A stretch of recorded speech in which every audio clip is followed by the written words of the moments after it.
Assalamualaikum warahmatullahi wabarakatuh. Baik, kita akan memulai sekarang tentang pembahasan persiapan PTS ya. Kita mulai saja. Persiapan PTS.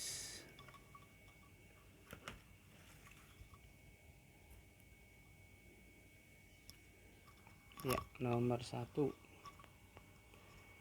Rumusan kepribadian Muhammadiyah disahkan pada masa periode Muhammad Yunus.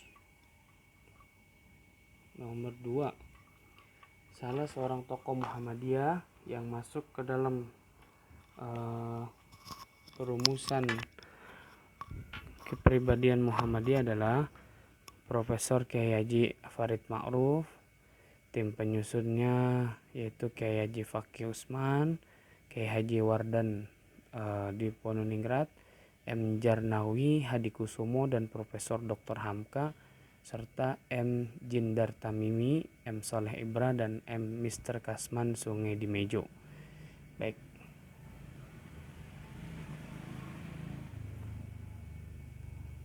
Nomor 3.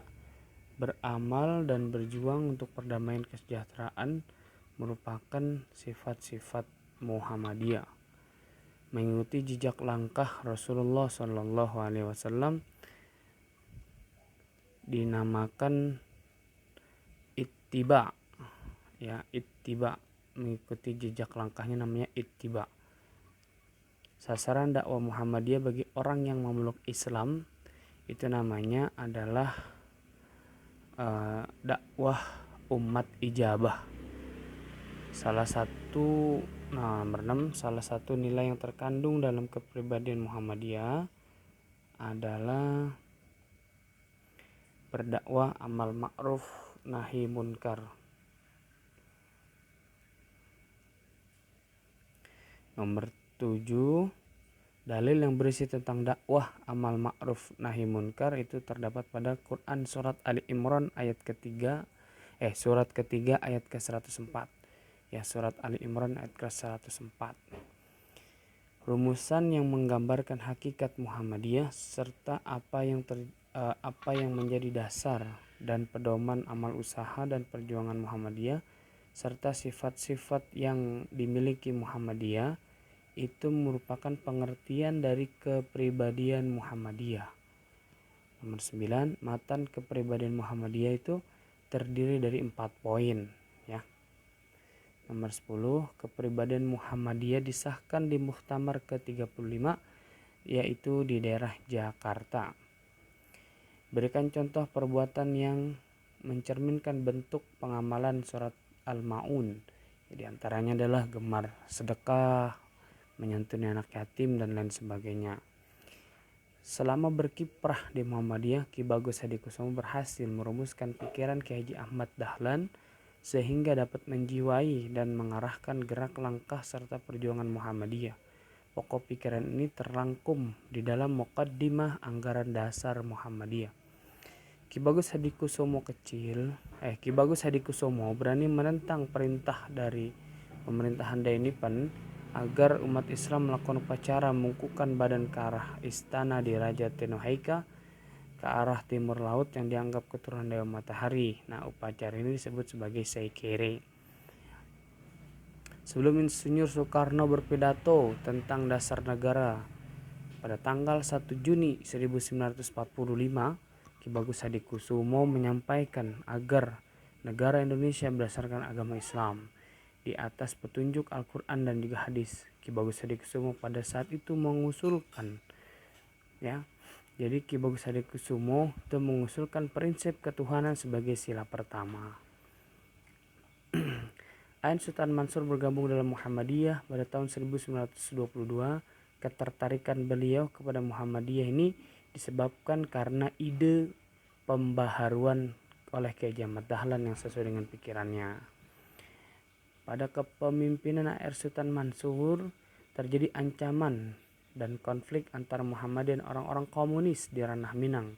Pada akhir tahun 1925, Maka kepemimpinan beliau dilakukan dengan cara pendekatan terhadap pemangku adat dan juga tokoh setempat. Yang dinamakan dengan Tenno Haika itu artinya adalah Kaisar Jepang. Angkatan Muda Muhammadiyah yang terbentuk dengan latar belakang ingin membantu negara membubarkan PKI, namanya adalah Kokam. Nah, itu pada masa Kiai Haji Ahmad Badawi ya. Pada masa pemimpin Kiai Haji Ahmad Badawi, PKI hampir menguasai ke seluruh lini pemerintahan masyarakat.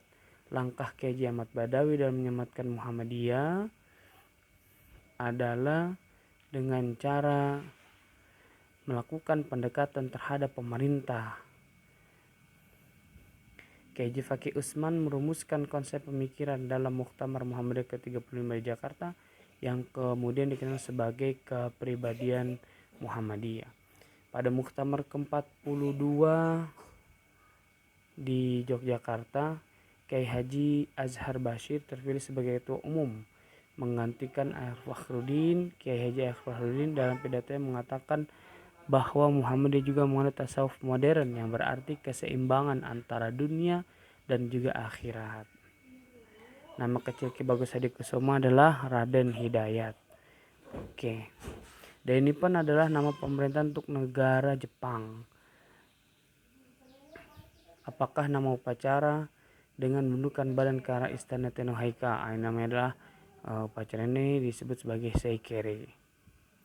Pada masa kepemimpinan R. Sultan Mansur berhasil merumuskan Kittah Muhammadiyah atau disebut sebagai Kittah Palembang. Pada masa kepemimpinan R. Sultan Mansur, penggiatan pemulihan ruh Muhammadiyah dengan cara khasyah. Artinya khasyah itu adalah takut kepada Allah. Nah, ada satu lagi yang dibentuk sama R. Sultan Mansur, penggiatan ruh Muhammadiyah itu dengan cara Buq'ah Mubarakah, yang artinya adalah tempat yang diberkahi. Jabatan terakhir yang diamanahkan kepada Kiai Haji Ahmad Badawi yaitu adalah Dewan Pertimbangan Agung ya Republik Indonesia. Dalam pidato Presiden Insinyur Soekarno pada penutupan Muktamar ke-35 Muhammadiyah, beliau menyatakan makin lama makin cinta dengan Muhammadiyah. Latar belakang dalam pembentukan Kokam pada masa kepemimpinan Kiai Haji Ahmad Badawi adalah untuk membantu menuntaskan gerakan PKI. Muhammadiyah adalah gerakan organisasi pertama yang mengadakan konferensi kilat pada tanggal 9 sampai 11 November 1965 untuk menuntut pembubaran PKI. Negara Republik Indonesia memberikan kepercayaan kepada HM Yunus Anis untuk menjadi Pusyarah. Apa yang dinamakan dengan Pusyarah? Nah, Pusyarah ini artinya adalah imam tentara. Nama Ketua Umum Muhammadiyah saat ini adalah Bapak Profesor Dr. Haidar Nasir. Muhammadiyah terbentuk pada tanggal 18 November 1912 bertepatan dengan 8 Zulhijjah 1330 Hijriah. Sedangkan Aisyah terbentuk pada tanggal 19 Mei 1917 atau bertepatan dengan 27 Rajab 1335 Hijriah. Muamalah adalah ketentuan hukum dalam hubungan kepentingan dengan orang lain. Karena itu, Muhammadiyah mendorong warganya untuk berpikir maju dan bekerja keras sehingga timbul perubahan dan pembangunan besar. Itulah yang dapat kita bahas pada hari ini. Silakan diingat-ingat dan dibaca kembali, ditulis jawabannya dan dikumpulkan nanti ya. Terima kasih. Assalamualaikum warahmatullahi wabarakatuh.